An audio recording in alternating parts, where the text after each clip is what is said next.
मऊगंज जिले में चोरी की घटनाएं थमने का नाम नहीं ले रही हैं। ताजा मामला हनुमाना थाना क्षेत्र के ग्राम भुअरी से सामने आया है, जहां अज्ञात चोरों ने एक सुनसान घर को निशाना बनाकर लाखों रुपए की संपत्ति पर हाथ साफ कर दिया। ग्राम भुअरी निवासी राजेश सोनी ने बताया कि वह अपने पूरे परिवार के साथ हनुमाना में रह रहे थे। इसी दौरान अज्ञात चोरों ने उनके सोने घर में घुसकर सोने चांदी के जेवर और नकदी पर हाथ साफ कर दिया है। चोरों ने पहले घर का दरवाजा तोड़ा, फिर दुकान और घर दोनों को खंगाल डाला।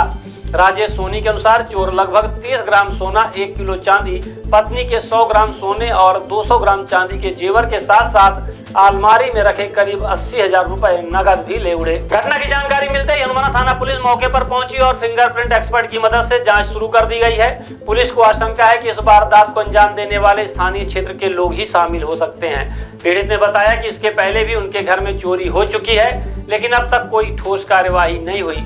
पीड़ित परिवार ने इस बार चोरी को जल्द खुलासा करने की मांग की है। अब देखना यह होगा कि पुलिस उस मामले में कितनी तत्परता दिखाती है और चोरों को पकड़ने में कितनी सफलता हासिल करती है। वहीं ग्रामीणों ने भी सुरक्षा व्यवस्था पर सवाल उठाते हुए रात्रि गश्त बढ़ाने की मांग की है। नाम है आपका? मेरा नाम राजेश सोनी है। क्या घटना हुई? घटना मेरे यहाँ चोरी हुई है।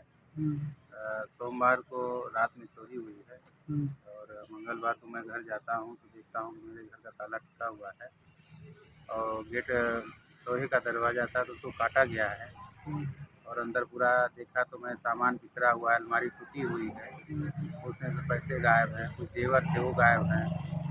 और उसके बाद फिर हमने 100 नंबर डायल किया तो मुझसे बोला गया कि 100 नंबर गाड़ी ख़राब है। फिर उसके बाद 1.5 घंटे बाद पुलिस आती है तो फिर जांच पड़ताल की, फ़ोटो वगैरह खींचा गया, रिकॉर्डिंग लिया गया और फिर हमसे कहा कि चलिए मैं देखूंगा जो भी होगा तो आप थाने में आइए। फिर उसके बाद हमने मांग किया कि इसका फिंगरप्रिंट निकाला जाए।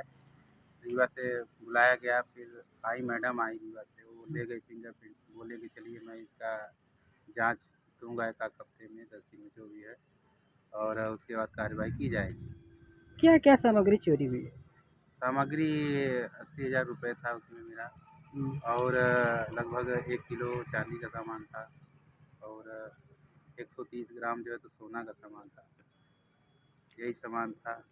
और कुछ घर के सामग्री भी गायब हुए हैं, जैसे कि आपका टीवी हो गया और एक ब्लूटूथ बाजा रखा था वो भी चोरी हुआ है।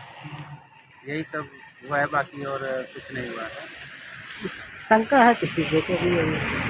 शंका है कि अज्ञात ही नहीं? अज्ञात है सर, शंका तो बहुत है, लेकिन बिना हम देखे किसी को कह नहीं सकते हैं, अज्ञात ही माना जाएगा।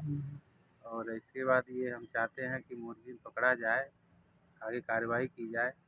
मैंने आगे थाने में रिपोर्ट दिया है, उसका मुझे प्रतिवेदन प्रति नहीं दिया गया, बोला गया कि इसलिए मैं केस कर रहा हूँ जाँच इसका। क्या आप MPPNST, एम्स नर्सिंग या ANM जैसे बड़े एग्जाम की तैयारी कर रहे हैं? तो आपके लिए रीवा में आ गया है आदित्य नर्सिंग 3.0। सिर्फ 2 दिन की क्लास करके देखिए, आप खुद कहेंगे हमसे बेहतर कोई और नहीं। डॉक्टर आशीष सोनी और अनुभवी टीम के मार्गदर्शन में 100% रिजल्ट, पर्सनल गाइडेंस और शानदार कंटेंट की guarantee, skilled faculty, result oriented approach, latest exam pattern based coaching. तो अब देरी किस बात की, आज ही जुड़िए आदित्य एकेडमी रीवा से। संपर्क करें 9424787002, 9424375468। आदित्य नर्सिंग, सपनों को दे नई उड़ान।